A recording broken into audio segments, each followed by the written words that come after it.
Capítulo 2. Creo en Jesucristo, Hijo único de Dios. La buena nueva de Dios ha enviado a su Hijo.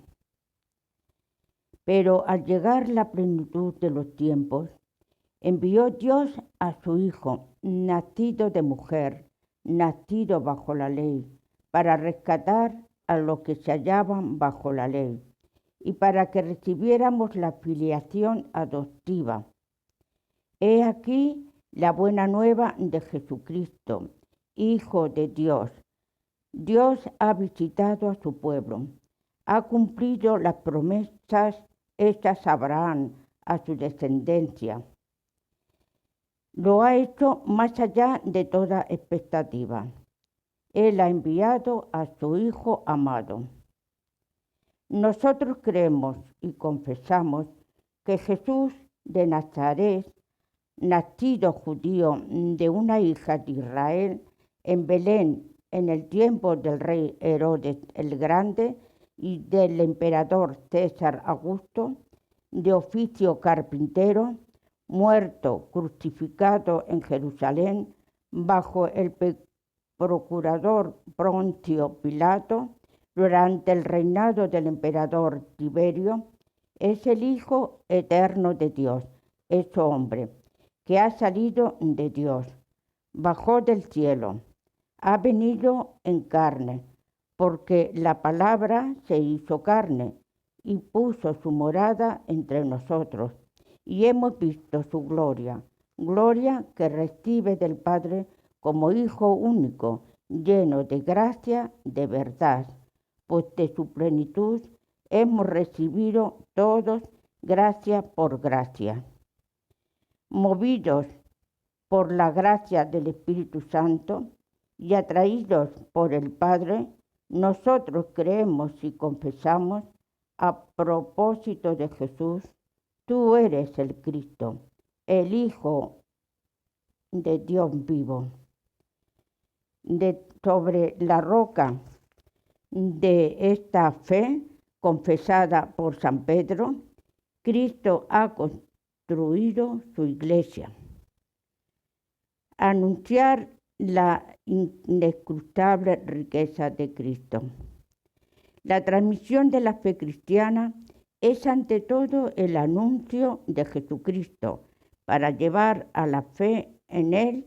Desde el principio, los primeros discípulos ardieron en deseos de anunciar a Cristo. No podemos nosotros dejar de hablar de lo que hemos visto y oído. Y ellos mismos invitaban a los hombres de todos los tiempos a entrar en la alegría de su comunión con Cristo.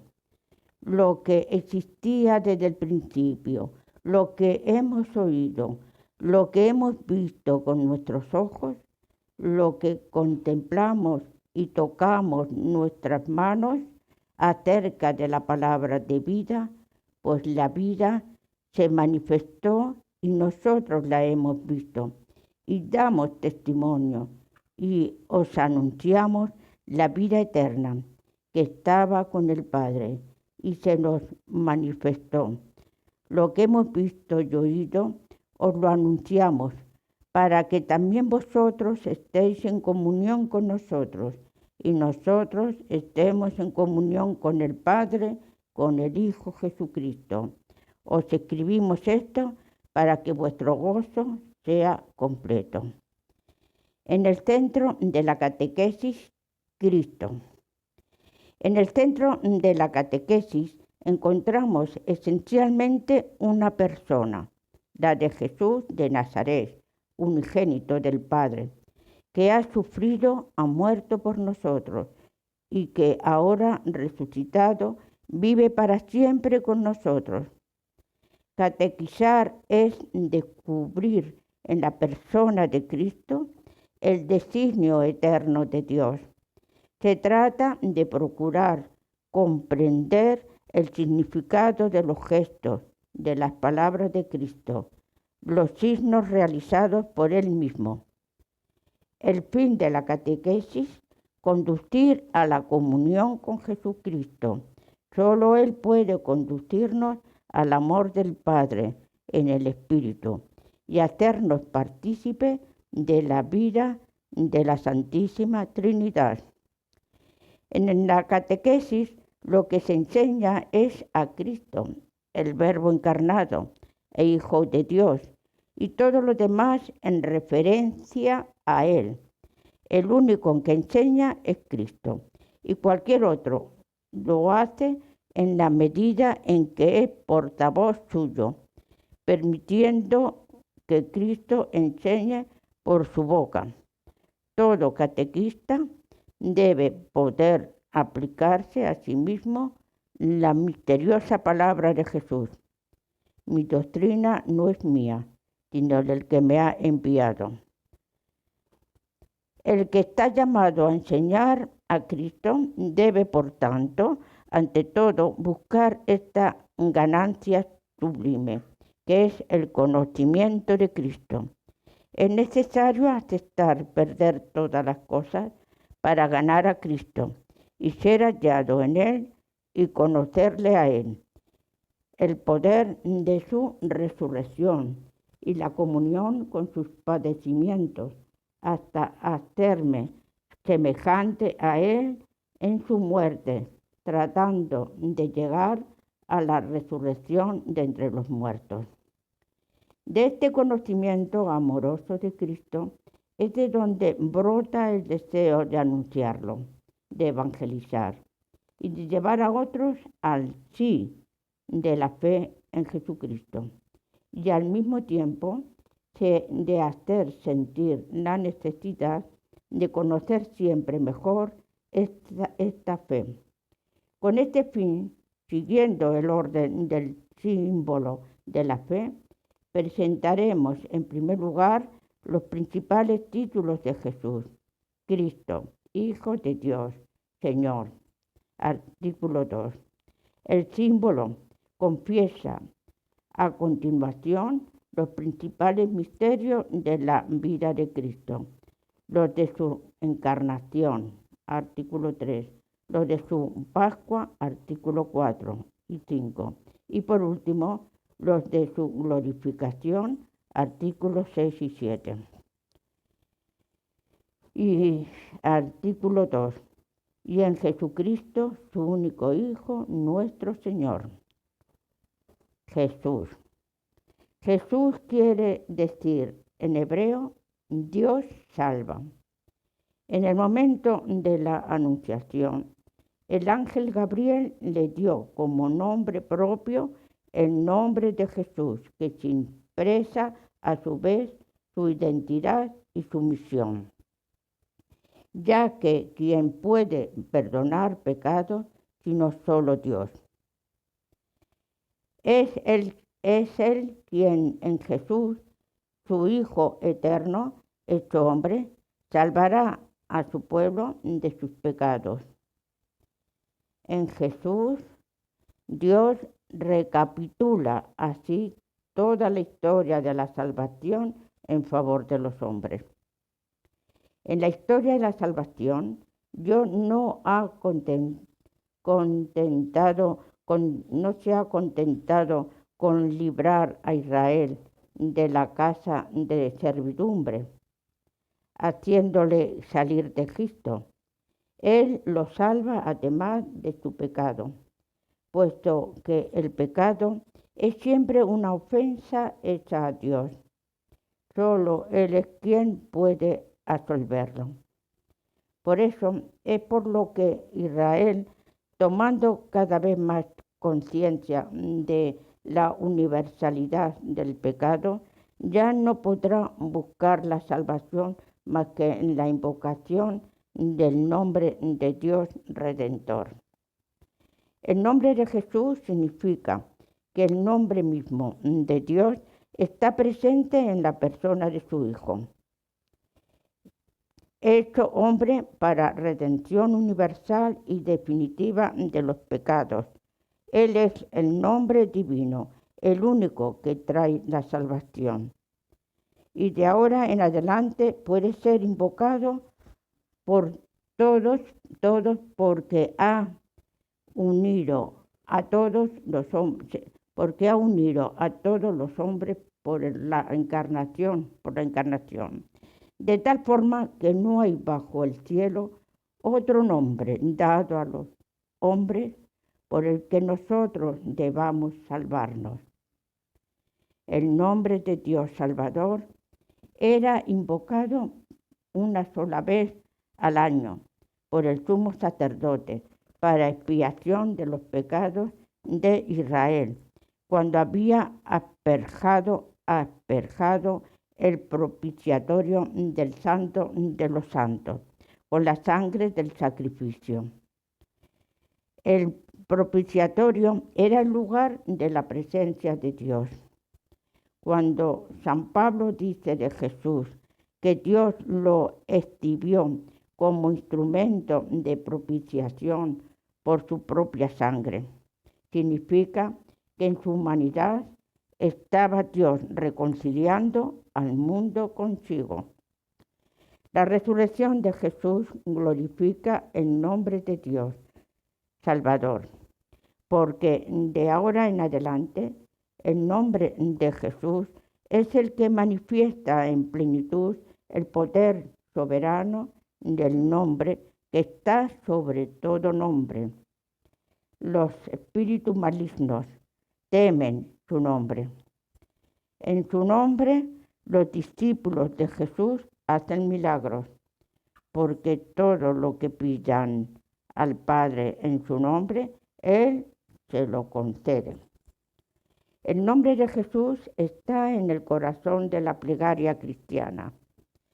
Todas las oraciones litúrgicas que se acaban con la fórmula por Dominus Nostrum Jesum Christum, por nuestro Señor Jesucristo. El Ave María culmina en el bendito es el fruto de tu vientre Jesús. La oración del corazón, en uso en Oriente, llamada oración de Jesús, dice: Jesucristo, Hijo de Dios, Señor, ten piedad de mí, pecador. Numerosos cristianos mueren como Santa Juana de Arco, teniendo en sus labios una única palabra: Jesús. Cristo. Cristo viene de la traducción griega del término hebreo Mesías, que quiere decir ungido. No pasa a ser nombre propio de Jesús, sino porque Él cumple perfectamente la misión divina que esa palabra significa. En efecto, en Israel eran ungidos en el nombre de Dios los que le eran consagrados para una misión que habían recibido de Él. Este es el caso de los reyes y de los sacerdotes y excepcionalmente de los profetas. Este debía ser por excelencia el caso del Mesías, que Dios enviaría para instaurar definitivamente su reino. El ángel, su reino, a la vez como rey ungido por el Espíritu del Señor, a la vez como rey sacerdote, pero también como profeta. Jesús cumplió la esperanza mesiánica de Israel en su triple función de sacerdote, profeta y rey. El ángel anunció a los pastores el nacimiento de Jesús como el del Mesías prometido a Israel. Os ha nacido hoy en la ciudad de David un Salvador, que es el Cristo Señor. Desde el principio, Él es a quien el Padre ha santificado, enviando al mundo, concebido como santo en el seno virginal de María. José fue llamado por Dios para tomar consigo a María, su esposa, encinta, del que fue engendrado en ella por el Espíritu Santo, para que Jesús, llamado Cristo, nazca de la esposa de José, en la descendencia mesiánica de David. La consagración mesiánica de Jesús manifiesta su misión divina. Por otra parte, eso es lo que significa su mismo nombre, porque en el nombre de Cristo está sobreentendido el que ha sido ungido, y la unción misma con la que ha sido ungido.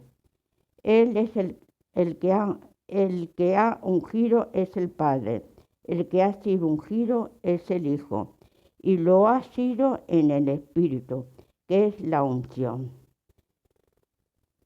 Su eterna consagración mesiánica fue revelada en el tiempo de su vida eterna, en el momento de su bautismo, por Juan, cuando Dios le ungió con el Espíritu Santo y con poder, para que él fuese manifestado a Israel.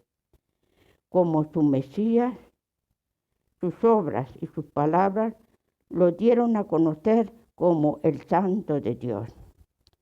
Numerosos judíos, incluso ciertos paganos que compartían su esperanza, reconocieron en Jesús los rasgos fundamentales del mesiánico hijo de David, prometido por Dios a Israel.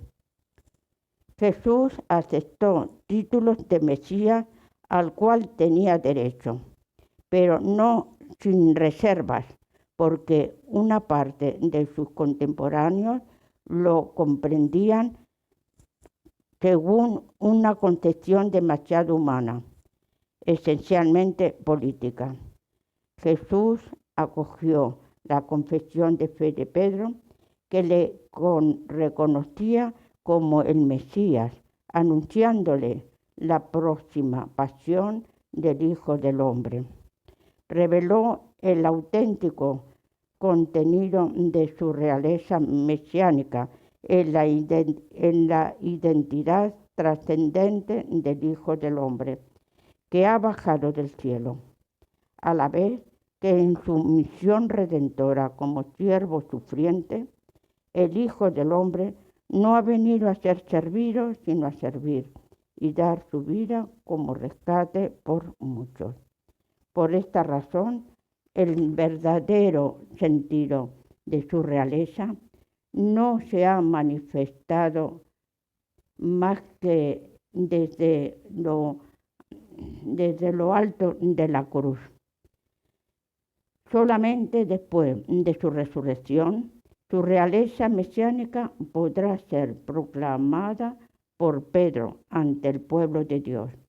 Sepa pues con certeza toda la casa de Israel que Dios ha constituido Señor y Cristo a este Jesús a quien vosotros habéis crucificado.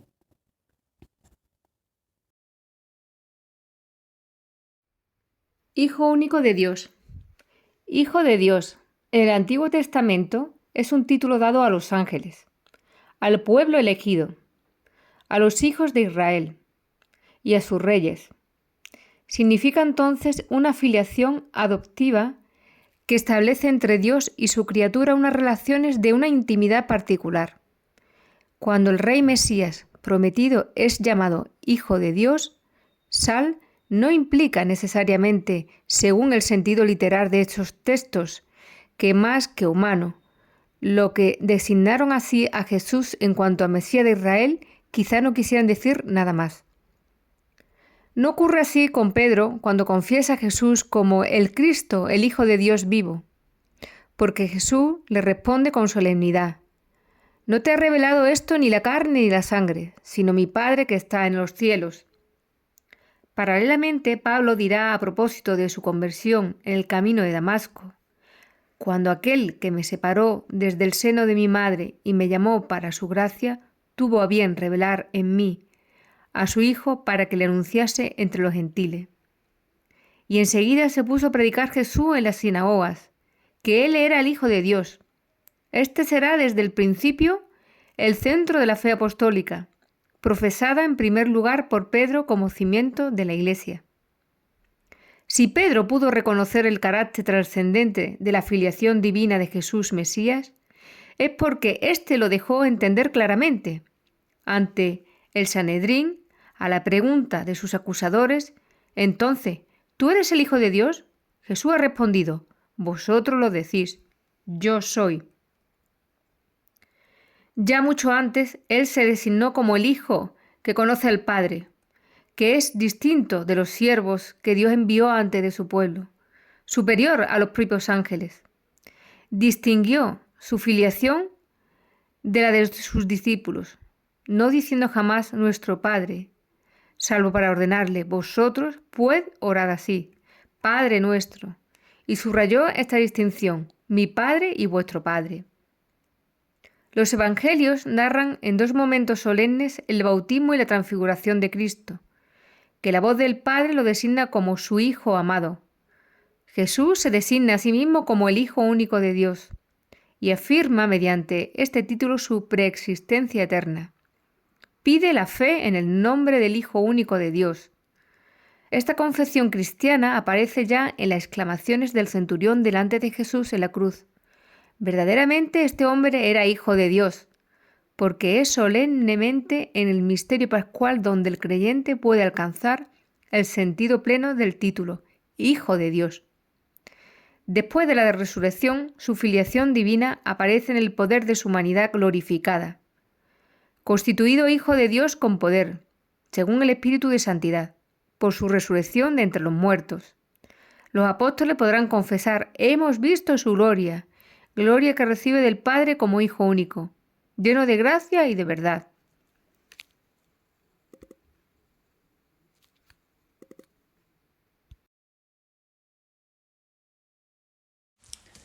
Artículo 3. Jesucristo fue concebido por obra y gracia del Espíritu Santo y nació de Santa María Virgen. Párrafo 1. El Hijo de Dios se hizo hombre. ¿Por qué el Verbo se hizo carne? Con el credo niceno-constantinopolitano respondemos confesando, por nosotros los hombres y por nuestra salvación bajó del cielo, y por obra del Espíritu Santo se encarnó de María la Virgen y se hizo hombre. El Verbo se encarnó para salvarnos reconciliándonos con Dios.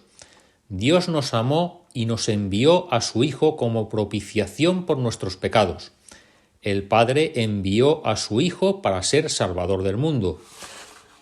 Él se manifestó para quitar los pecados. Nuestra naturaleza enferma exigía ser sanada, desgarrada ser restablecida, muerta ser resucitada. Habíamos perdido la posesión del bien, era necesario que se nos devolviera. Encerrados en las tinieblas, hacía falta que nos llegara la luz. Estando cautivos esperábamos un Salvador, prisioneros un socorro, esclavos un libertador. ¿No tenían importancia estos razonamientos? ¿No merecían conmover a Dios hasta el punto de hacerle bajar hasta nuestra naturaleza humana para visitarla, ya que la humanidad se encontraba en un estado tan miserable y tan desgraciado? El Verbo se encarnó para que nosotros conociésemos así el amor de Dios. En esto se manifestó el amor que Dios nos tiene, en que Dios envió al mundo a su Hijo único para que vivamos por medio de él. Porque tanto amó Dios al mundo que dio a su Hijo único para que todo el que crea en él no perezca, sino que tenga vida eterna. El Verbo se encarnó para ser nuestro modelo de santidad. Tomad sobre vosotros mi yugo y aprended de mí. Yo soy el camino, la verdad y la vida. Nadie va al Padre sino por mí. Y el Padre, en el monte de la transfiguración, ordena, escuchadle. Él es, en efecto, el modelo de las bienaventuranzas y la norma de la ley nueva. Amaos los unos a los otros como yo os he amado. Este amor tiene como consecuencia la ofrenda efectiva de sí mismo. El Verbo se encarnó para hacernos partícipes de la naturaleza divina, porque tal es la razón por la que el Verbo se hizo hombre, y el Hijo de Dios, Hijo del hombre, para que el hombre, al entrar en comunión con el Verbo y al recibir así la filiación divina, se convirtiera en hijo de Dios. Porque el Hijo de Dios se hizo hombre para hacernos Dios. Unigenitus Dei Filius, sue divinitatis volens nos esse participes, naturam nostram assumpsit, ut homines Deus faceret factus homo. El Hijo unigénito de Dios, queriendo hacernos partícipes de su divinidad, asumió nuestra naturaleza para que, habiéndose hecho hombre, hiciera dioses a los hombres. La encarnación. Volviendo a tomar la frase de San Juan, el Verbo se encarnó, la Iglesia llama encarnación al hecho de que el Hijo de Dios haya asumido una naturaleza humana para llevar a cabo por ella nuestra salvación. En un himno citado por San Pablo, la Iglesia canta el misterio de la encarnación.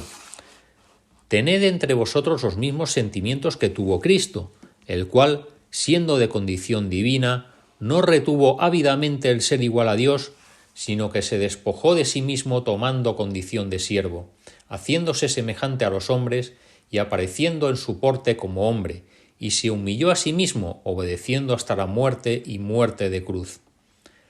La carta a los Hebreos habla del mismo misterio.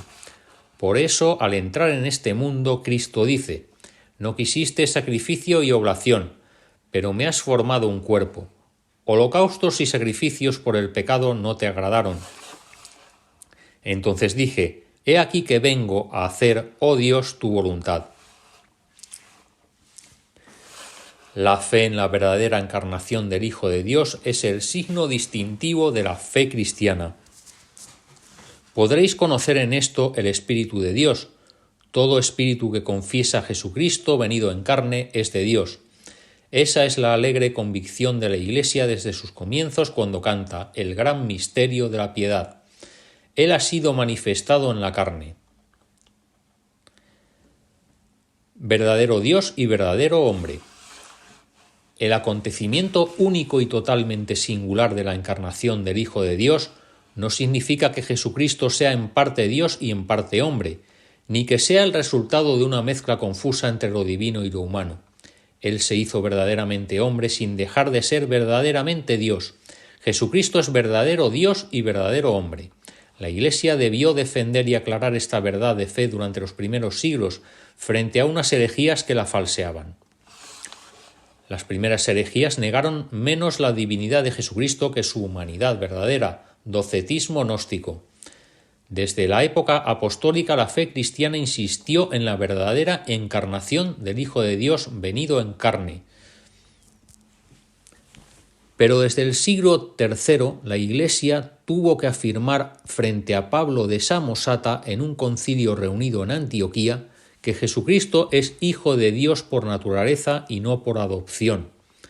El primer concilio ecuménico de Nicea, en el año 325, confesó en su credo que el Hijo de Dios es engendrado, no creado, de la misma sustancia, homusios, que el Padre, y condenó a Arrio que afirmaba que el Hijo de Dios salió de la nada y que sería de una sustancia distinta de la del Padre. La herejía nestoriana veía en Cristo una persona humana junto a la persona divina del Hijo de Dios. Frente a ella, San Cirilo de Alejandría y el tercer concilio ecuménico reunido en Éfeso en el año 431 confesaron que el Verbo, al unirse en su persona a una carne animada por un alma racional, se hizo hombre. La humanidad de Cristo no tiene más sujeto que la persona divina del Hijo de Dios que la ha asumido y hecho suya desde su concepción. Por eso el concilio de Éfeso proclamó en el año 431 que María llegó a ser con toda verdad Madre de Dios mediante la concepción humana del Hijo de Dios en su seno.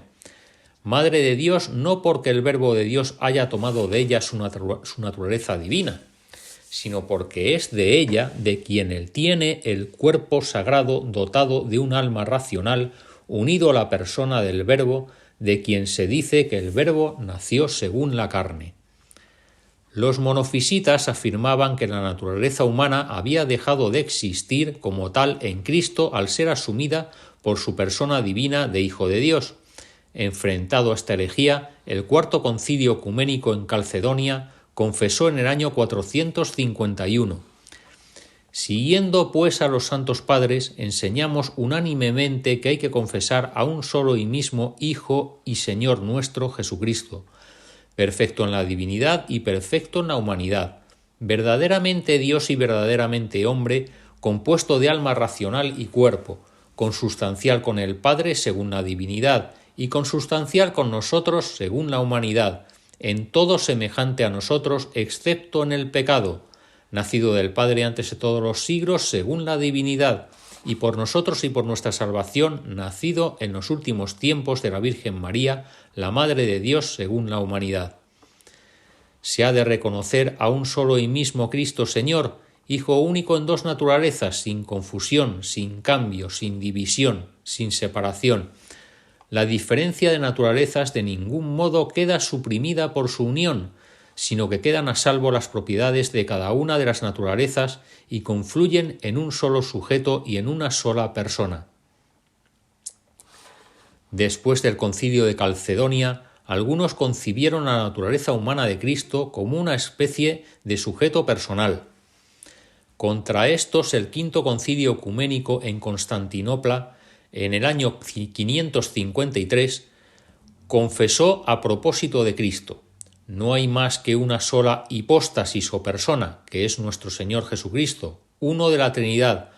Por tanto, todo en la humanidad de Jesucristo debe ser atribuido a su persona divina como a su propio sujeto, no solamente los milagros, sino también los sufrimientos y la misma muerte. El que ha sido crucificado en la carne, nuestro Señor Jesucristo, es verdadero Dios, Señor de la gloria y uno de la Santísima Trinidad. La Iglesia confiesa así que Jesús es inseparablemente verdadero Dios y verdadero hombre. Él es verdaderamente el Hijo de Dios que se ha hecho hombre, nuestro hermano, y eso sin dejar de ser Dios nuestro Señor.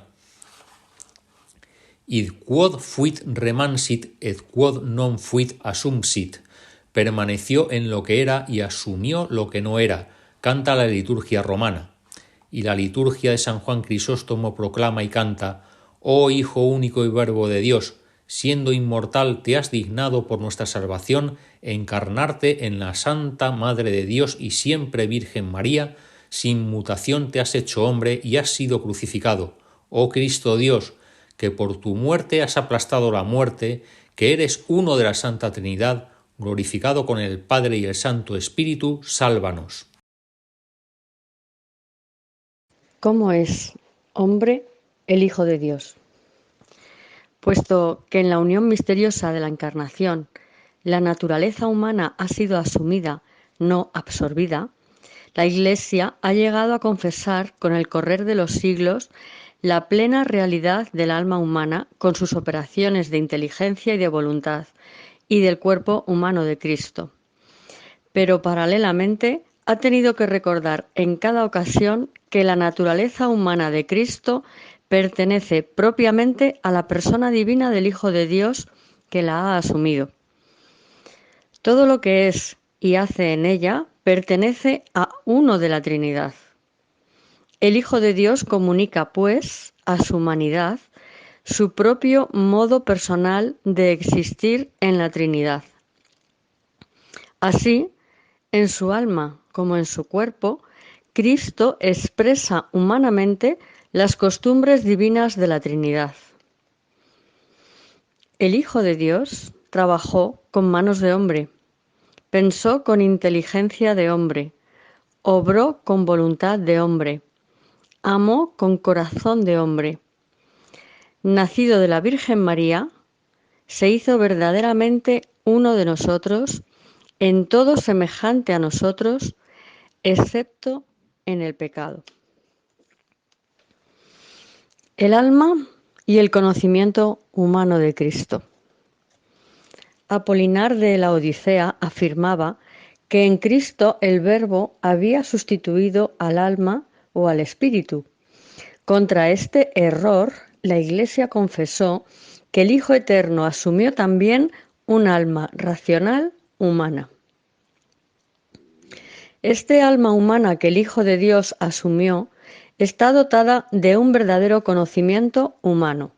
Como tal, este no podía ser de por sí ilimitado. Se desenvolvía en las condiciones históricas de su existencia en el espacio y en el tiempo. Por eso, el Hijo de Dios, al hacerse hombre, quiso progresar en sabiduría, en estatura y en gracia, e igualmente adquirir aquello que en la condición humana se adquiere de manera experimental. Eso correspondía a la realidad de su anonadamiento voluntario en la condición de esclavo.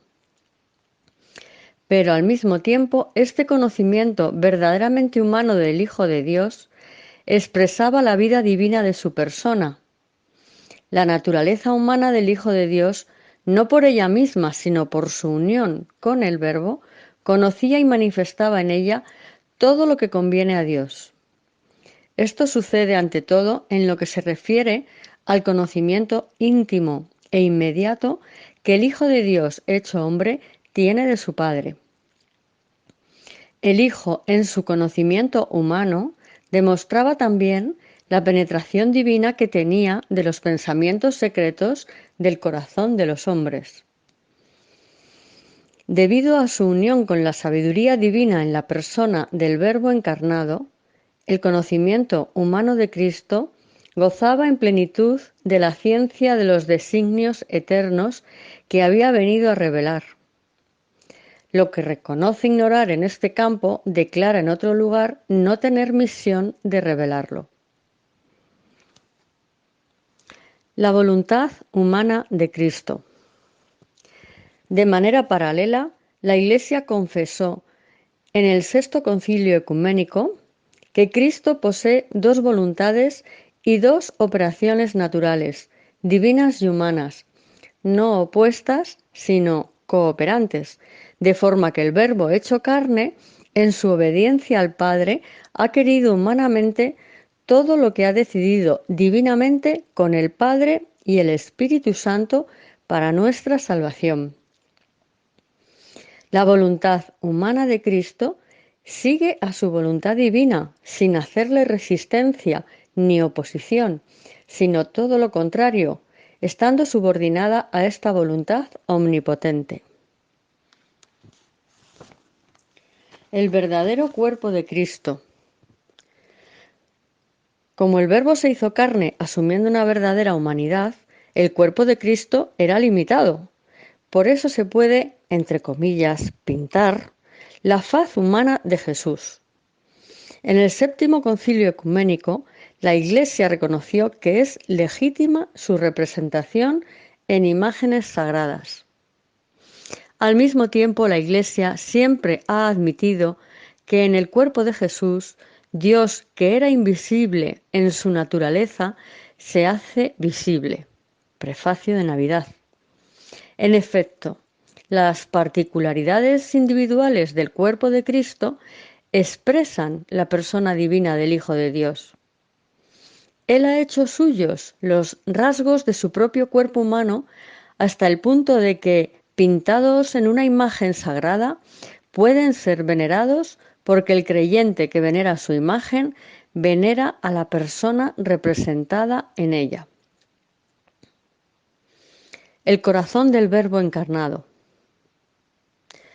Jesús, durante su vida, su agonía y su pasión, nos ha conocido y amado a todos y a cada uno de nosotros, y se ha entregado por cada uno de nosotros. El Hijo de Dios me amó y se entregó a sí mismo por mí. Nos ha amado a todos con un corazón humano. Por esta razón, el Sagrado Corazón de Jesús, traspasado por nuestros pecados y para nuestra salvación, es considerado como el principal indicador y símbolo del amor con que el Divino Redentor ama continuamente al Eterno Padre y a todos los hombres. Resumen. En el momento establecido por Dios, el Hijo único del Padre, la palabra eterna, es decir, el Verbo e imagen substancial del Padre, se hizo carne. Sin perder la naturaleza divina, asumió la naturaleza humana. Jesucristo es verdadero Dios y verdadero hombre en la unidad de su persona divina. Por esta razón, Él es el único mediador entre Dios y los hombres. Jesucristo posee dos naturalezas, la divina y la humana, no confundidas, sino unidas en la única persona del Hijo de Dios. Cristo, siendo verdadero Dios y verdadero hombre, tiene una inteligencia y una voluntad humanas, perfectamente de acuerdo y sometidas a su inteligencia y a su voluntad divinas, que tiene en común con el Padre y el Espíritu Santo. La encarnación es, pues, el misterio de la admirable unión de la naturaleza divina y de la naturaleza humana en la única persona del Verbo. Concebido por obra y gracia del Espíritu Santo, nació de Santa María Virgen. Concebido por obra y gracia del Espíritu Santo. La Anunciación a María inaugura la plenitud de los tiempos, es decir, el cumplimiento de las promesas y de los preparativos. María es invitada a concebir aquel en quien habitará corporalmente la plenitud de la divinidad. La respuesta divina a su ¿cómo será esto, puesto que no conozco varón?, se dio mediante el poder del Espíritu. El Espíritu Santo vendrá sobre ti. La misión del Espíritu Santo está siempre unida y ordenada a la del Hijo. El Espíritu Santo fue enviado para santificar el seno de la Virgen María y fecundarla por obra divina. Él, que es el Señor que da la vida, haciendo que ella conciba al Hijo eterno del Padre en una humanidad tomada de la suya. El Hijo único del Padre, al ser concebido como hombre en el seno de la Virgen María, es Cristo, es decir, el ungido por el Espíritu Santo, desde el principio de su existencia humana, aunque su manifestación no tuviera lugar, sino progresivamente a los pastores, a los magos, a Juan Bautista, a los discípulos. Por tanto, toda la vida de Jesucristo manifestará cómo Dios le ungió con el Espíritu Santo y con poder. Nacido de la Virgen María. Lo que la fe católica cree acerca de María se funda en lo que cree acerca de Cristo, pero lo que enseña sobre María ilumina a su vez la fe en Cristo. La predestinación de María. Dios envió a su Hijo, pero para formarle un cuerpo quiso la libre cooperación de una criatura. Para eso, desde toda la eternidad, Dios escogió para ser la madre de su Hijo a una hija de Israel, una joven judía de Nazaret en Galilea, a una virgen desposada con un hombre llamado José de la casa de David. El nombre de la virgen era María. El Padre de las Misericordias quiso que el consentimiento de la que estaba predestinada a ser la madre precediera a la encarnación, para que, así como una mujer contribuyó a la muerte, así también otra mujer contribuyera a la vida. A lo largo de toda la antigua alianza, la misión de María fue preparada por la misión de algunas santas mujeres. Al principio de todo está Eva. A pesar de su desobediencia, recibe la promesa de una descendencia que será vencedora del maligno y la de ser la madre de todos los vivientes. En virtud de esta promesa, Sara concibe un hijo a pesar de su edad avanzada. Contra toda expectativa humana, Dios escoge lo que era tenido por impotente y débil para mostrar la fidelidad a su promesa. Ana, la madre de Samuel, Débora, Ruth, Judith y Esther y muchas otras mujeres. María sobresale entre los humildes y los pobres del Señor, que esperan de Él con confianza la salvación y la acogen. Finalmente, con ella, Excelsa hija de Sión, después de la larga espera de la promesa, se cumple el plazo y se inaugura el nuevo plan de salvación. La Inmaculada Concepción. Para ser la madre del Salvador, María fue dotada por Dios con dones a la medida de una misión tan importante. El ángel Gabriel, en el momento de la Anunciación, la saluda como llena de gracia. En efecto, para poder dar el asentimiento libre de su fe al anuncio de su vocación, era preciso que ella estuviese totalmente poseída por la gracia de Dios. A lo largo de los siglos, la Iglesia ha tomado conciencia de que María, llena de gracia por Dios, había sido redimida desde su concepción. Es lo que confiesa el dogma de la Inmaculada Concepción, proclamado en 1854 por el Papa Pío IX. La bienaventurada Virgen María fue preservada inmune de toda la mancha del pecado original en el primer instante de su concepción por singular gracia y privilegio de Dios omnipotente, en atención a los méritos de Jesucristo, Salvador del género humano. Esta resplandeciente santidad del todo singular, de la que ella fue enriquecida desde el primer instante de su concepción, le viene toda entera de Cristo. Ella es redimida de la manera más sublime en atención a los méritos de su Hijo. El Padre la ha bendecido con toda clase de bendiciones espirituales en los cielos, en Cristo, más que a ninguna otra persona creada. Él la ha elegido en Él antes de la creación del mundo, para ser santa e inmaculada en su presencia, en el amor. Los padres de la tradición oriental llaman a la Madre de Dios la Toda Santa, Panagia.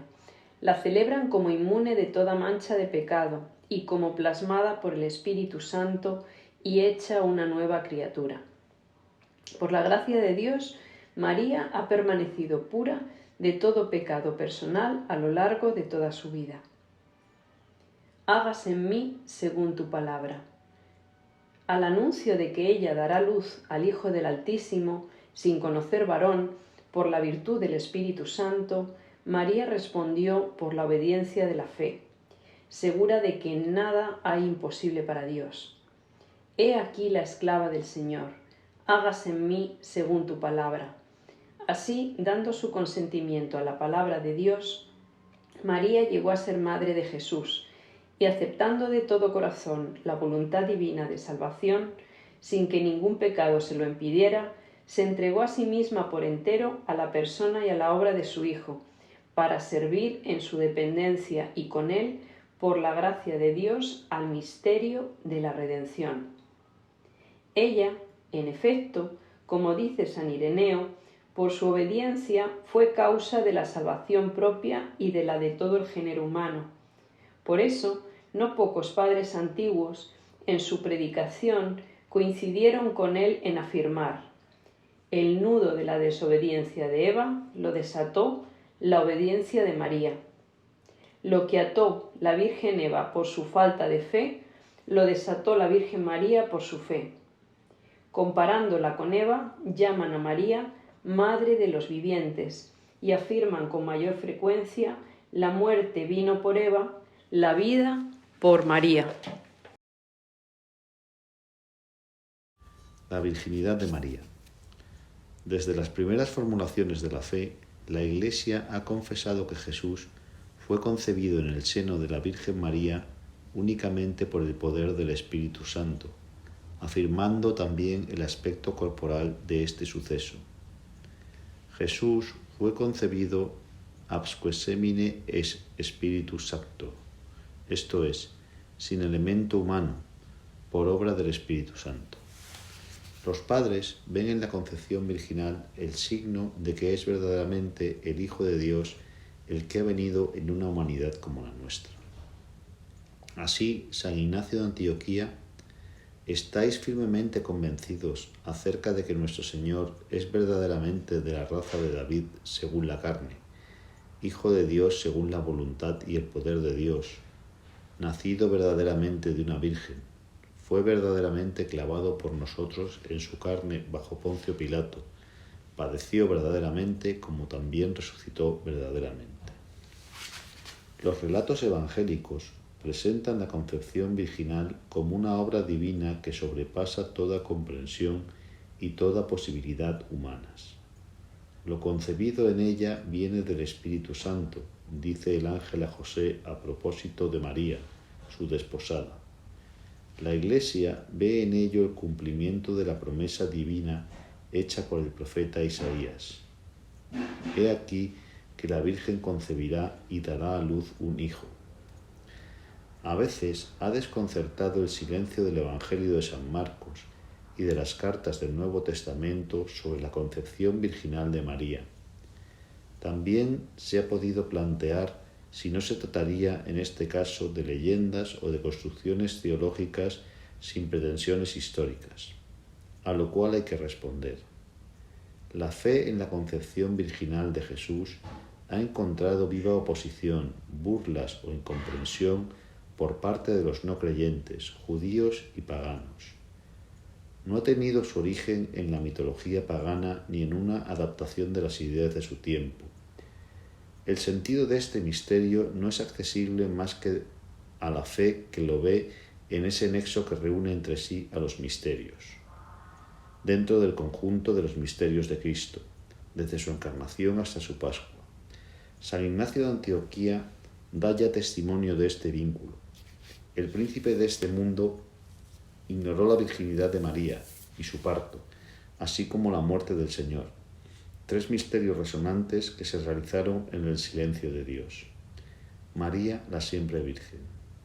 La profundización de la fe en la maternidad virginal ha llevado a la Iglesia a confesar la virginidad real y perpetua de María, incluso en el parto del Hijo de Dios hecho hombre. En efecto, el nacimiento de Cristo, lejos de disminuir, consagró la integridad virginal de su madre. La liturgia de la Iglesia celebra a María como la Aipaternos, la siempre Virgen. A esto se objeta a veces que la Escritura menciona unos hermanos y hermanas de Jesús. La Iglesia siempre ha entendido estos pasajes como no referidos a otros hijos de la Virgen María. En efecto, Santiago y José, hermanos de Jesús, son los hijos de una María discípula de Cristo que se designa de manera significativa como la otra María. Se trata de parientes próximos de Jesús según una expresión conocida del Antiguo Testamento. Jesús es el Hijo único de María, pero la maternidad espiritual de María se extiende a todos los hombres a los cuales Él vino a salvar. Dio a luz al Hijo, al que Dios constituyó el mayor de muchos hermanos, es decir, de los creyentes, a cuyo nacimiento y educación colabora con amor de madre. La maternidad virginal de María en el designio de Dios. La mirada de la fe unida al conjunto de la revelación puede descubrir las razones misteriosas por las que Dios, en su designio salvífico, quiso que su Hijo naciera de una virgen. Estas razones se refieren tanto a la persona y a la misión redentora de Cristo como a la aceptación por María de esta misión para con los hombres. La virginidad de María manifiesta la iniciativa absoluta de Dios en la encarnación. Jesús no tiene como padre más que a Dios. La naturaleza humana que ha tomado no le ha alejado jamás de su Padre, consubstancial con su Padre en la divinidad, consubstancial con su Madre en nuestra humanidad, pero propiamente Hijo de Dios en sus dos naturalezas. Jesús fue concebido por obra del Espíritu Santo en el seno de la Virgen María, porque Él es el nuevo Adán, que inaugura la nueva creación. El primer hombre, salido de la tierra, es terreno, el segundo viene del cielo. La humanidad de Cristo, desde su concepción, está llena del Espíritu Santo, porque Dios le da el Espíritu sin medida. De su plenitud, cabeza de la humanidad redimida, hemos recibido todos gracia por gracia. Jesús, el nuevo Adán, inaugura por su concepción virginal el nuevo nacimiento de los hijos de adopción en el Espíritu Santo por la fe. ¿Cómo será esto? La participación en la vida divina no nace de la sangre, ni de deseo de carne, ni de deseo de hombre, sino de Dios. La acogida de esta vida es virginal porque toda ella es dada al hombre por el Espíritu. El sentido esponsal de la vocación humana con relación a Dios se lleva a cabo perfectamente en la maternidad virginal de María. María es virgen porque su virginidad es el signo de su fe, no adulterada por duda alguna, y de su entrega total a la voluntad de Dios. Su fe es la que le hace llegar a ser la madre del Salvador. Beatior est Maria, percipiendo fidem Christi, quam concipiendo carnem Christi. María es a la vez virgen y madre porque ella es la figura y la más perfecta realización de la Iglesia. La Iglesia se convierte en madre por la palabra de Dios acogida con fe, ya que por la predicación y el bautismo engendra para una vida nueva e inmortal a los hijos concebidos por el Espíritu Santo y nacidos de Dios. También ella es virgen que guarda íntegra y pura la fidelidad prometida al esposo. Resumen. De la descendencia de Eva, Dios eligió a la Virgen María para ser la madre de su Hijo. Ella, llena de gracia, es el fruto excelente de la redención. Desde el primer instante de su concepción, fue totalmente preservada de la mancha del pecado original y permaneció pura de todo pecado personal a lo largo de su vida. María es verdaderamente Madre de Dios porque es la madre del Hijo eterno de Dios hecho hombre, que es Dios mismo. María fue virgen al concebir a su Hijo, virgen al parir, virgen durante el embarazo, virgen después del parto, virgen siempre. Ella, como todo su ser, es la esclava del Señor. La Virgen María colaboró por su fe y obediencia libres a la salvación de los hombres. Ella pronunció su fiat, loco totius humanae naturae. Por su obediencia, ella se convirtió en la nueva Eva, madre de los vivientes. Los misterios de la vida de Cristo. Respecto a la vida de Cristo, el símbolo de la fe no habla más que de los misterios de la Encarnación, concepción y nacimiento, y de la Pascua, pasión, crucifixión, muerte, sepultura, descenso a los infiernos, resurrección, ascensión. No dice nada explícitamente de los misterios de la vida culta y pública de Jesús, pero los artículos de la fe referentes a la Encarnación y a la Pascua de Jesús iluminan toda la vida terrena de Cristo. Todo lo que Jesús hizo y enseñó desde el principio hasta el día en que fue llevado al cielo. Hay que verlo a la luz de los misterios de Navidad y de Pascua. La catequesis, según las circunstancias, debe presentar toda la riqueza de los misterios de Jesús. Aquí basta indicar algunos elementos comunes a todos los misterios de la vida de Cristo, para esbozar a continuación los principales misterios de la vida culta y pública de Jesús. Toda la vida de Cristo es misterio. Muchas de las cosas respecto a Jesús que interesan a la curiosidad humana no figuran en el Evangelio. Casi nada se dice sobre su vida en Nazaret, e incluso una gran parte de la vida pública no se narra. Lo que se ha escrito en los Evangelios lo ha sido para que creáis que Jesús es el Cristo, el Hijo de Dios, y para que creyendo tengáis vida en su nombre. Los Evangelios fueron escritos por hombres que pertenecieron al grupo de los primeros que tuvieron fe y quisieron compartirla con otros. Habiendo conocido por la fe quién es Jesús, pudieron ver y hacer ver los rasgos de su misterio durante toda su vida terrena, desde los pañales de su natividad hasta el vinagre de su pasión y el sudario de su resurrección. Todo en la vida de Jesús es signo de su misterio. A través de sus gestos, sus milagros y sus palabras, se ha revelado que en él reside toda la plenitud de la divinidad corporalmente. Su humanidad aparece así como el sacramento, es decir, el signo y el instrumento de su divinidad y de la salvación que trae consigo. Lo que había de visible en su vida terrena conduce al misterio invisible de su filiación divina y de su misión redentora. Los rasgos comunes en los misterios de Jesús. Toda la vida de Cristo es revelación del Padre, sus palabras y sus obras, sus silencios y sus sufrimientos, su manera de ser y de hablar. Jesús puede decir: quien me ve a mí, ve al Padre. Y el Padre: este es mi Hijo amado, escuchadle. Nuestro Señor, al haberse hecho hombre para cumplir la voluntad del Padre, nos manifestó el amor que nos tiene, incluso con los rasgos más sencillos de sus misterios. Toda la vida de Cristo es misterio de redención.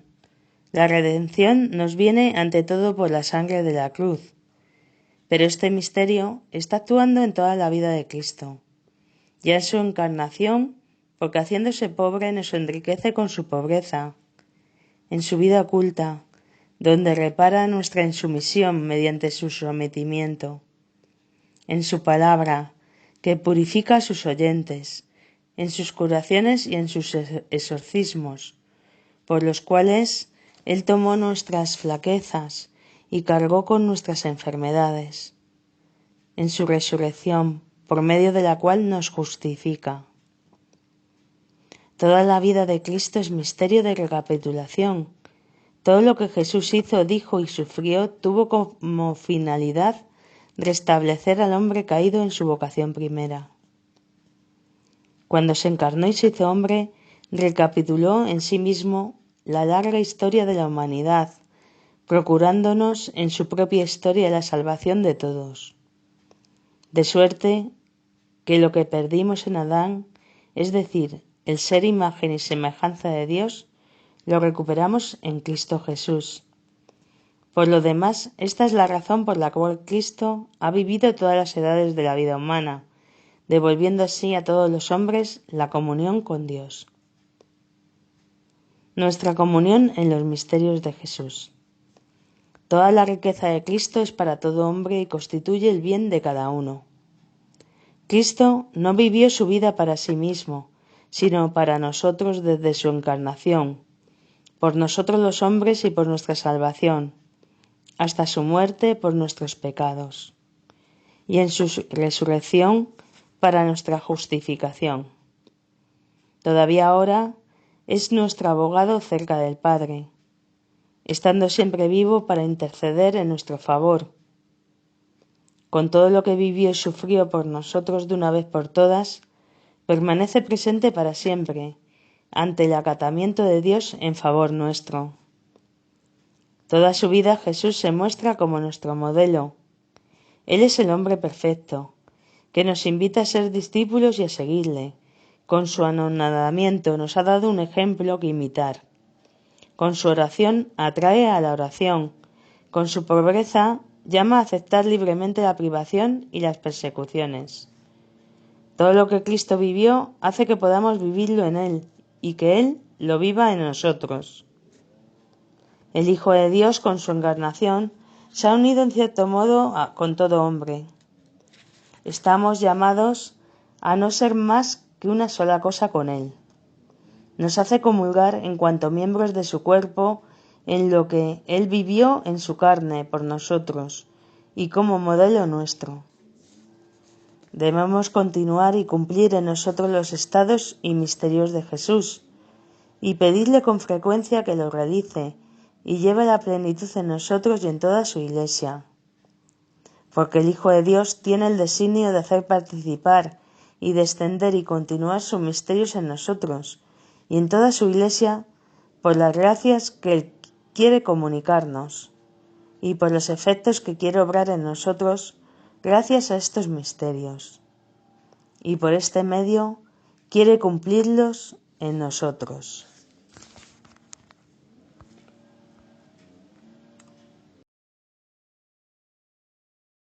Los misterios de la infancia y de la vida oculta de Jesús. La venida del Hijo de Dios a la tierra es un acontecimiento tan inmenso que Dios quiso prepararlo durante siglos.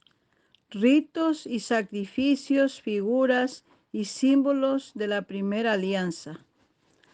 Todo lo hace hacia Cristo. anuncia esta venida por boca de los profetas que se suceden en Israel. Además despierta en el corazón de los paganos una espera aún confusa de esta venida. San Juan Bautista es el precursor inmediato del Señor, enviado para preparar el camino. Profeta del Altísimo, sobrepasa a todos los profetas de los que es el último e inaugura el Evangelio. Desde el seno de su madre saluda la venida de Cristo y encuentra su alegría en ser el amigo del esposo, a quien señala con el Cordero de Dios que quita el pecado del mundo, presidiendo a Jesús con el espíritu y el poder de Elías. Da testimonio de él mediante su predicación, su bautismo de conversión y finalmente con su martirio. Al celebrar anualmente la liturgia de Adviento, la Iglesia actualiza esta espera del Mesías, participando en la larga preparación de la primera venida del Salvador. Los fieles renuevan el ardiente deseo de su segunda venida, celebrando la Navidad y el martirio del precursor. La Iglesia se une al deseo de éste. Es preciso que Él crezca y que yo disminuya. Jesús nació en la humildad de un establo de una familia pobre.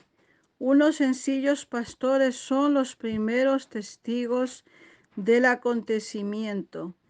En esta pobreza se manifiesta la gloria del cielo.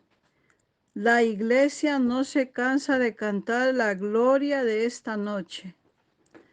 Hoy la Virgen da a luz al trascendente y la tierra ofrece una cueva al inaccesible.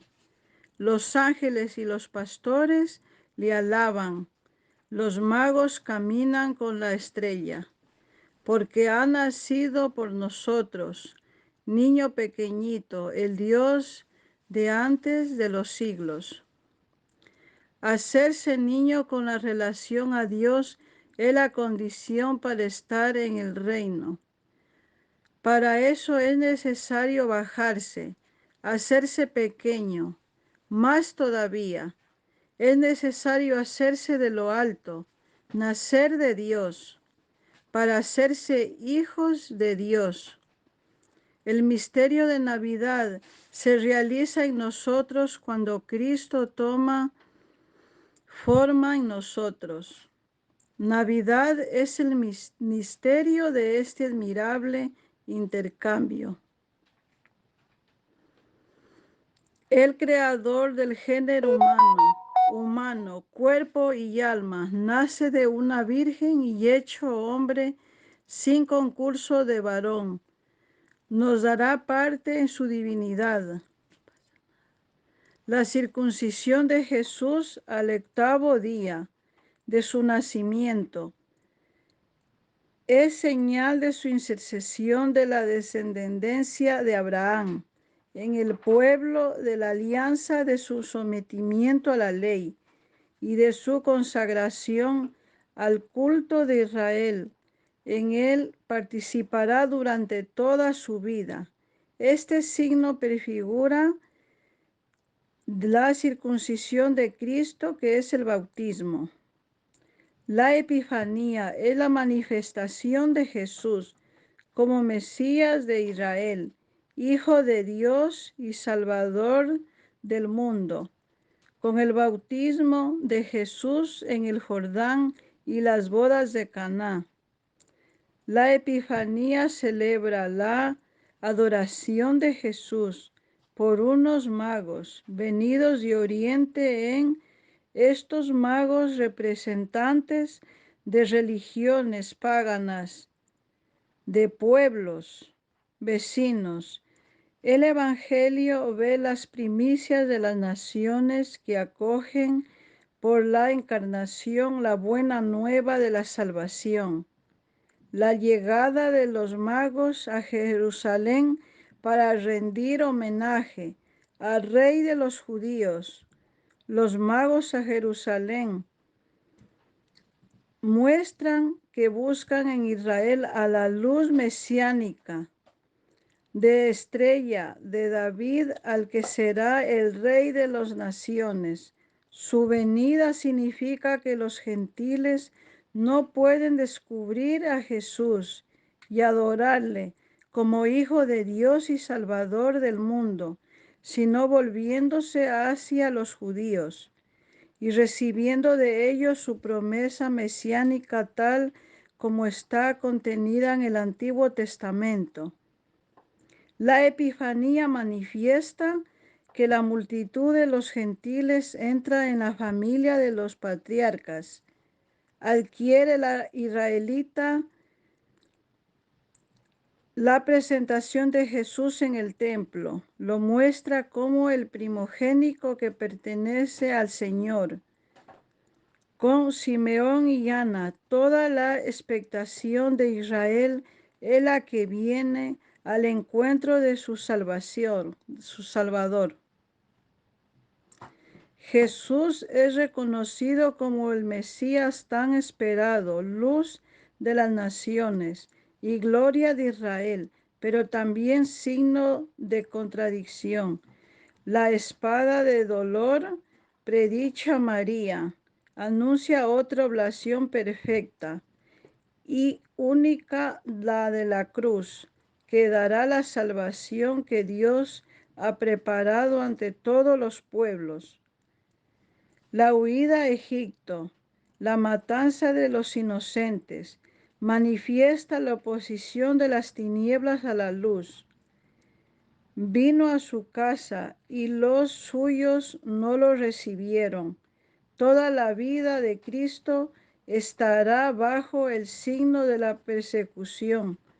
Los suyos la comparten con él. Su vuelta de Egipto recuerda el éxodo y presentan a Jesús como el libertador definitivo. Jesús compartió durante la mayor parte de su vida la condición de la inmensa mayoría de los hombres, una vida cotidiana, sin aprender importancia, vida de trabajo, manual, vida religiosa, judía sometida a la ley de Dios, vida de la comunidad. De todo este periodo se nos dice que Jesús estaba sometido a sus padres y que progresaba en sabiduría, estatura y en gracia ante Dios y los hombres. Con la sumisión a su madre y a su padre legal, Jesús cumple con perfección el cuarto mandamiento. Es la inmensa temporal de su obediencia, filial de su Padre celestial. La sumisión cotidiana de Jesús a José y a María anticipaba la sumisión de Jueves Santo. No se haga mi voluntad.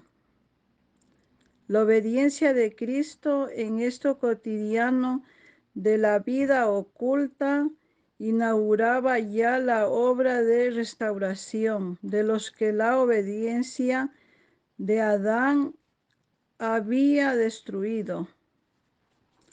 La vida oculta de Nazaret permite a todos entrar en comunión con Jesús a través de los caminos más ordinarios de la vida humana.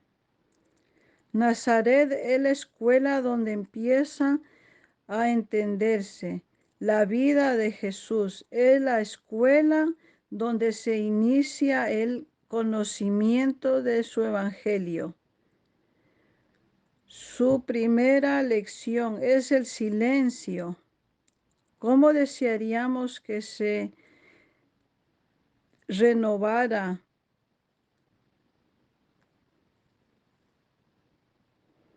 y fortaleciera en nosotros el amor al silencio, este admirable e indispensable hábito del espíritu tan necesario para nosotros. Se nos ofrece además una lección de vida familiar. Que Nazaret nos enseñe el significado de la familia, de su comunión de amor, su sencillez, austera belleza de su carácter sagrada e inolvidable. Finalmente, aquí aprendemos también la lección del trabajo. Nazaret, de la casa del hijo del artesano. ¿Cómo deseamos comprender más en este lugar la austera pero redentora ley del trabajo humano y exaltarla deseadamente? Queremos finalmente saludar desde aquí a todos los trabajadores del mundo, señalarles al gran modelo, al hermano divino, al defensor de todas sus causas justas, es decir, a Cristo nuestro Señor.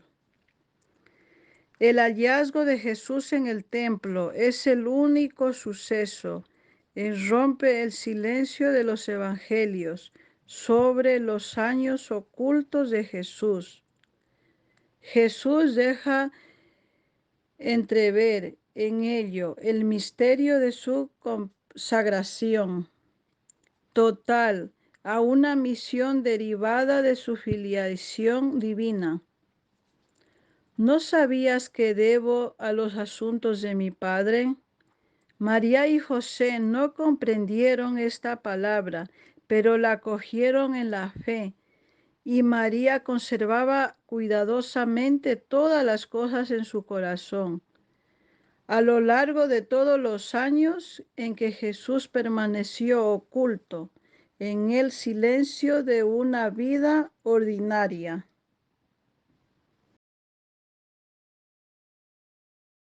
Los misterios de la vida pública de Jesús.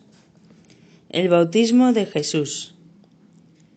El comienzo de la vida pública de Jesús es su bautismo por Juan en el Jordán.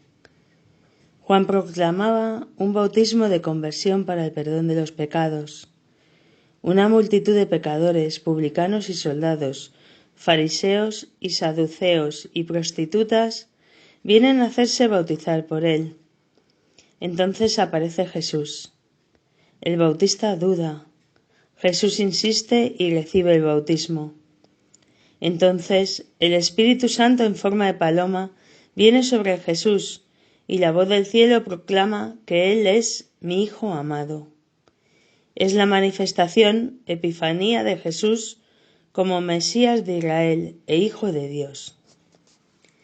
El bautismo de Jesús es por su parte la aceptación y la inauguración de su misión de siervo doliente.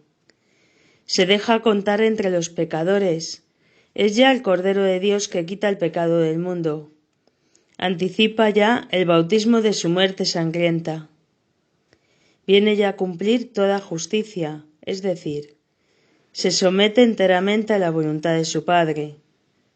Por amor acepta el bautismo de muerte para la remisión de nuestros pecados. A esta aceptación responde la voz del Padre, que pone toda su complacencia en su Hijo. El Espíritu que Jesús posee en plenitud desde su concepción viene a posarse sobre él. De él manará este Espíritu para toda la humanidad. En su bautismo se abrieron los cielos, que el pecado de Adán había cerrado, y las aguas fueron santificadas por el descenso de Jesús y del Espíritu, como preludio de la nueva creación.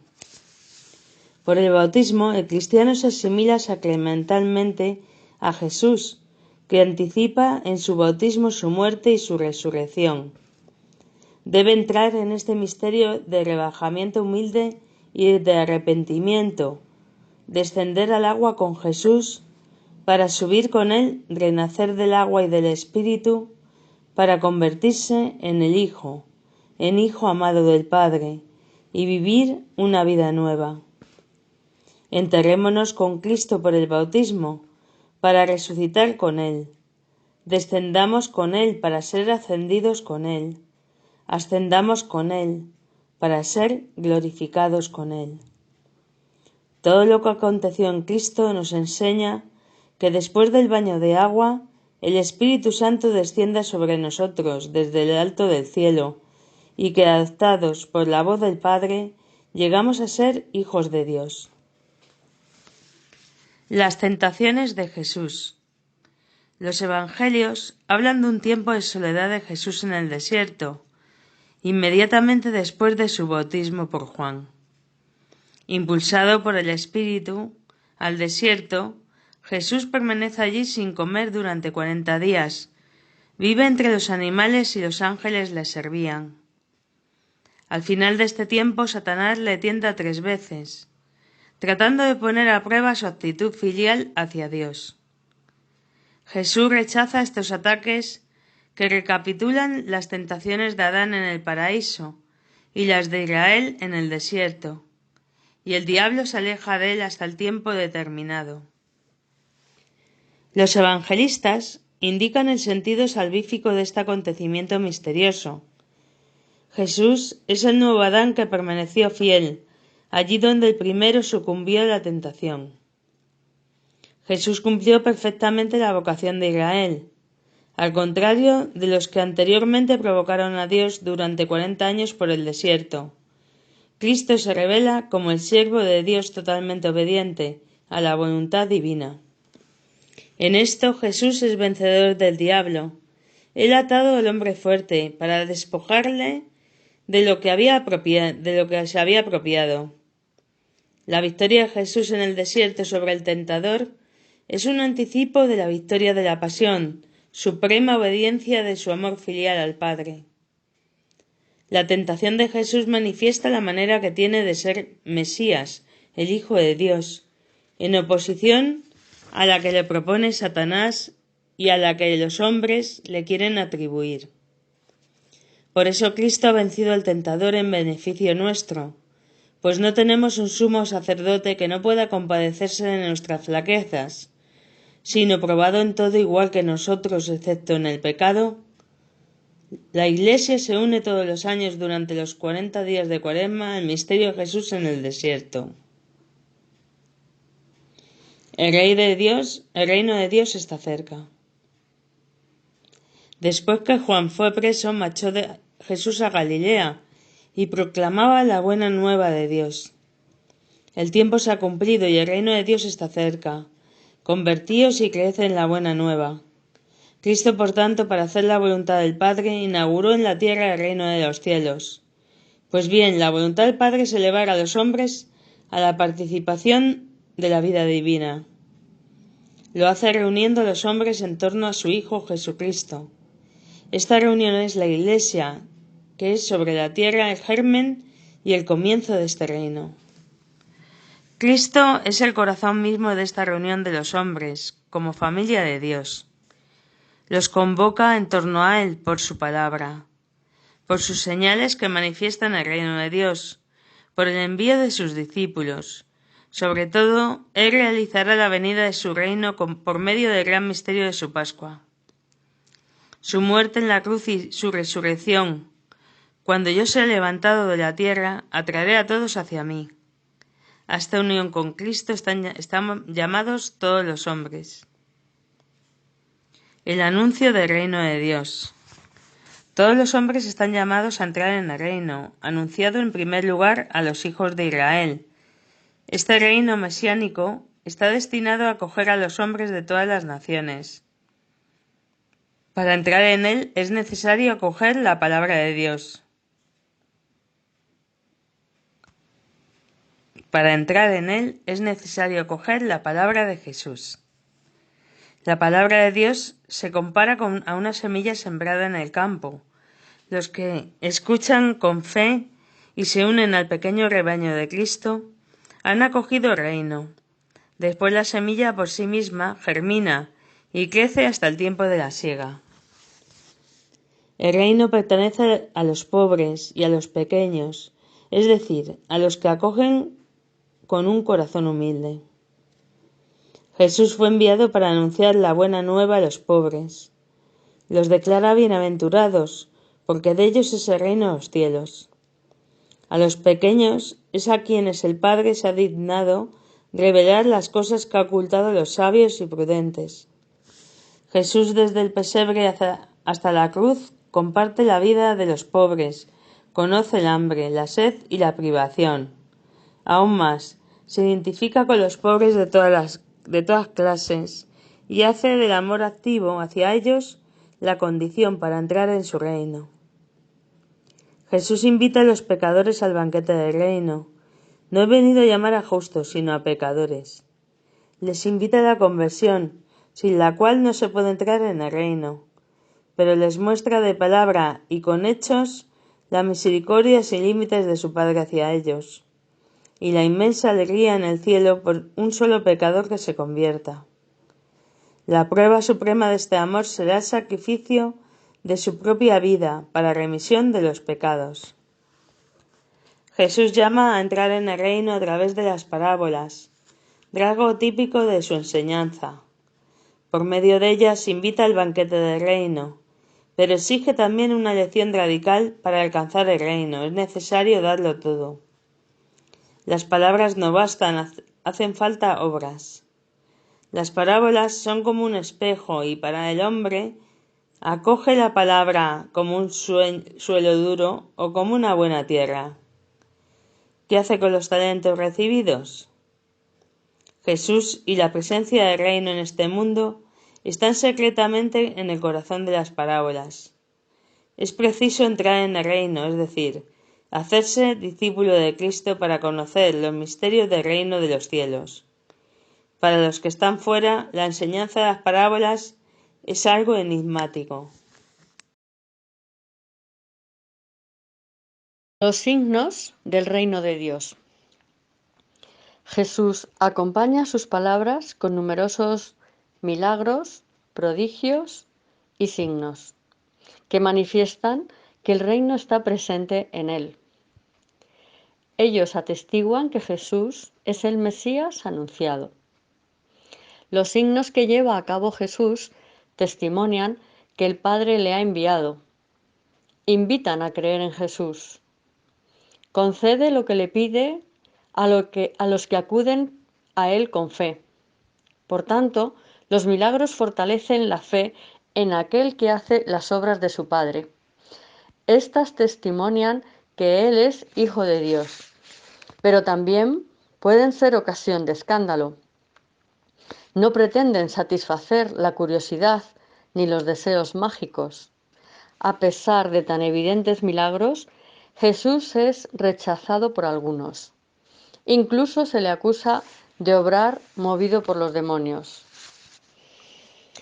Al liberar a algunos hombres de los males terrenos del hambre, de la injusticia, de la enfermedad y de la muerte, Jesús realizó unos signos mesiánicos. No obstante, no vino para abolir todos los males aquí abajo, sino a liberar a los hombres de la esclavitud más grave, la del pecado, que es el obstáculo en su vocación de hijos de Dios y causa de todas sus servidumbres humanas. La venida del reino de Dios es la derrota del reino de Satanás.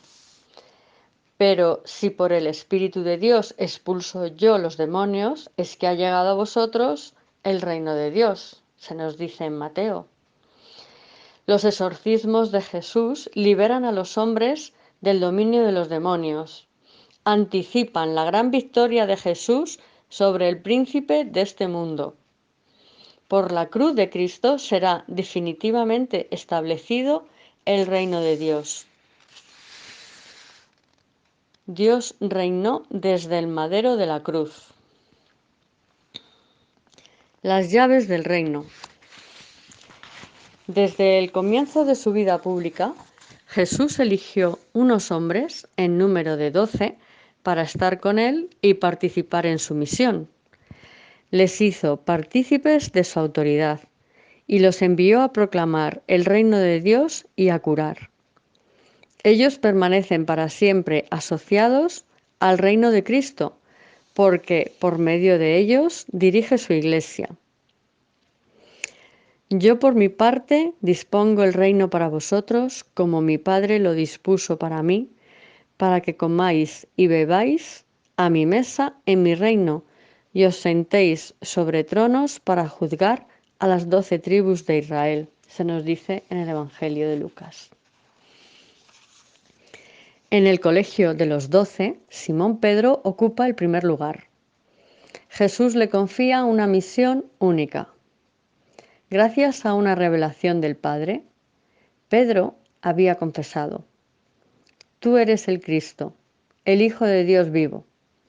Entonces nuestro Señor le declaró: Tú eres Pedro, y sobre esta piedra edificaré mi iglesia, y las puertas del infierno no prevalecerán contra ella. Cristo, piedra viva, asegura a su iglesia, edificada sobre Pedro, la victoria sobre los poderes de la muerte. Pedro, a causa de la fe confesada por él, será la roca inquebrantable de la iglesia. Tendrá la misión de custodiar esta fe ante todo desfallecimiento y de confirmar en ella a sus hermanos. Jesús ha confiado a Pedro una autoridad específica. A ti te daré las llaves del reino de los cielos, y lo que ates en la tierra quedará atado en los cielos, y lo que desates en la tierra quedará desatado en los cielos. El poder de las llaves designa la autoridad para gobernar la casa de Dios, que es la Iglesia. Jesús, el buen pastor, confirmó este encargo después de su resurrección. Apacienta mis ovejas. El poder de atar y desatar significa la autoridad para absolver los pecados, pronunciar sentencias doctrinales y tomar decisiones disciplinares en la Iglesia. Jesús confió esta autoridad a la Iglesia por el ministerio de los apóstoles y particularmente por el de Pedro, el único a quien él confió explícitamente las llaves del reino. Una visión anticipada del reino, la transfiguración. A partir del día en que Pedro confesó que Jesús es el Cristo, el Hijo de Dios vivo, el Maestro comenzó a mostrar a sus discípulos que él debía ir a Jerusalén y sufrir, y ser condenado a muerte, y resucitar al tercer día. Pedro rechazó este anuncio. Los otros no lo comprendieron mejor. En este contexto se sitúa el episodio misterioso de la transfiguración de Jesús sobre una montaña ante 3 testigos elegidos por él: Pedro, Santiago y Juan. El rostro y los vestidos de Jesús se pusieron fulgurantes como la luz. Moisés y Elías aparecieron y le hablaban de su partida que estaba para cumplirse en Jerusalén. Una nube les cubrió y se oyó una voz desde el cielo que decía: Este es mi Hijo, mi elegido, escuchadle. Por un instante, Jesús muestra su gloria divina, confirmando así la confesión de Pedro. Muestra también que para entrar en su gloria es necesario pasar por la cruz en Jerusalén. Moisés y Elías habían visto la gloria de Dios en la montaña. La ley y los profetas habían anunciado los sufrimientos del Mesías. La pasión de Jesús es la voluntad por excelencia del Padre. El Hijo actúa como siervo de Dios. La nube indica la presencia del Espíritu Santo. Apareció toda la Trinidad, el Padre en la voz, el Hijo en el hombre, el Espíritu en la nube luminosa. Leemos en Santo Tomás. Tú te has transfigurado en la montaña y en la medida en que ellos eran capaces, tus discípulos han contemplado tu gloria, oh Cristo Dios, a fin de que cuando te vieran crucificado comprendiesen que tu pasión era voluntaria y anunciasen al mundo que tú eres verdaderamente la irradiación del Padre. Esto pertenece a la liturgia bizantina. En el umbral de la vida pública se sitúa el bautismo. En el de la Pascua, la transfiguración. Por el bautismo de Jesús fue manifestado el misterio de la primera regeneración. Nuestro bautismo, la transfiguración, es el sacramento de la segunda regeneración, nuestra propia resurrección. Desde ahora nosotros participamos en la resurrección del Señor por el Espíritu Santo que actúa en los sacramentos del cuerpo de Cristo. La transfiguración nos concede una visión anticipada de la gloriosa venida de Cristo, el cual transfigurará este miserable cuerpo nuestro en un cuerpo glorioso como el suyo. Pero ella nos recuerda también que es necesario que pasemos por muchas tribulaciones para entrar en el reino de Dios. Nos dice San Agustín: Pedro no había comprendido eso cuando deseaba vivir con Cristo en la montaña. Te ha reservado eso, oh Pedro, para después de la muerte. Pero ahora él mismo dice: desciende para penar en la tierra, para servir en la tierra, para ser despreciado y crucificado en la tierra. La vida desciende para hacerse matar.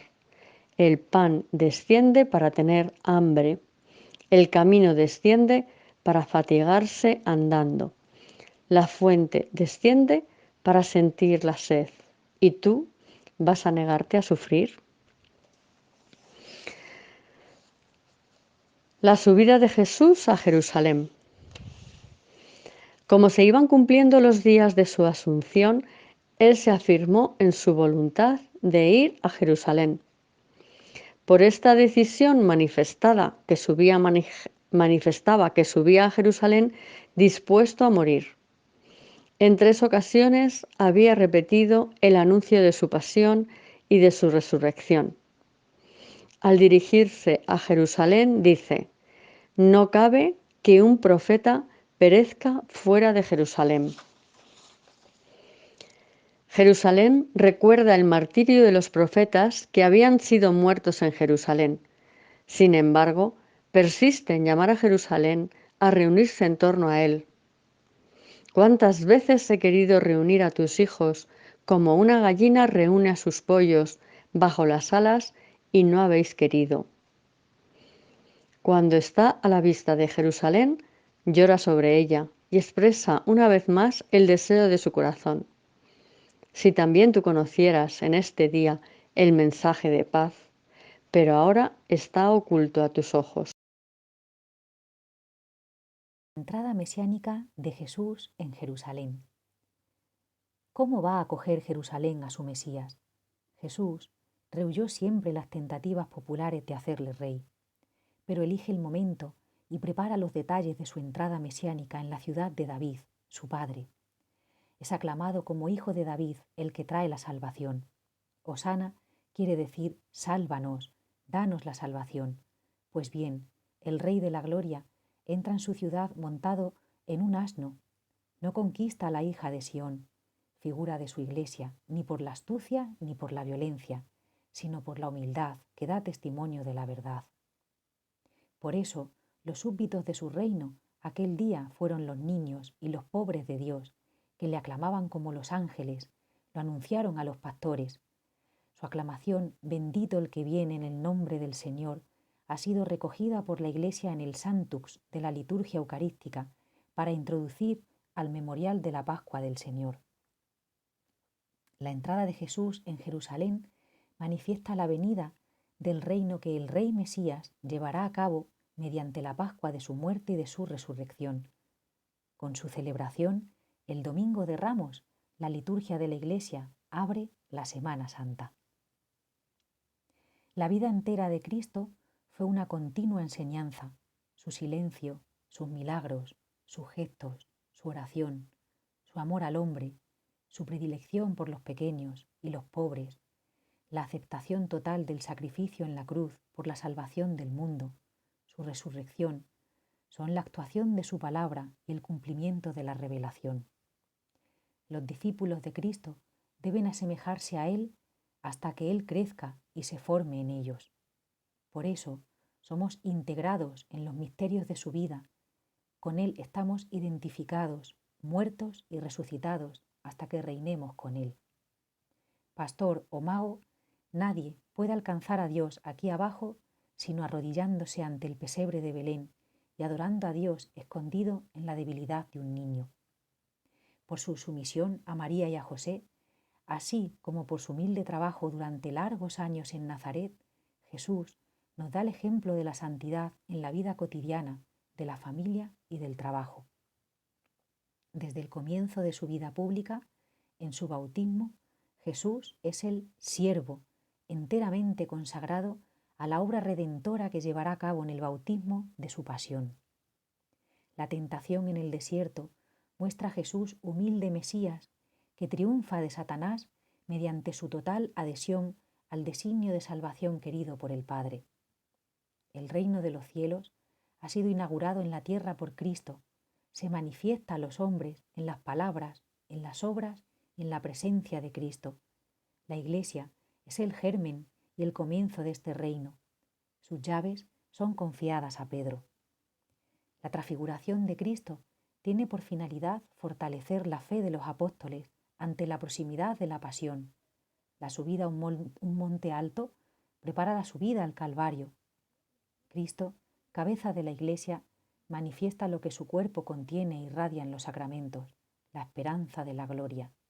Jesús ha subido voluntariamente a Jerusalén, sabiendo perfectamente que allí moriría de muerte violenta a causa de la contradicción de los pecadores.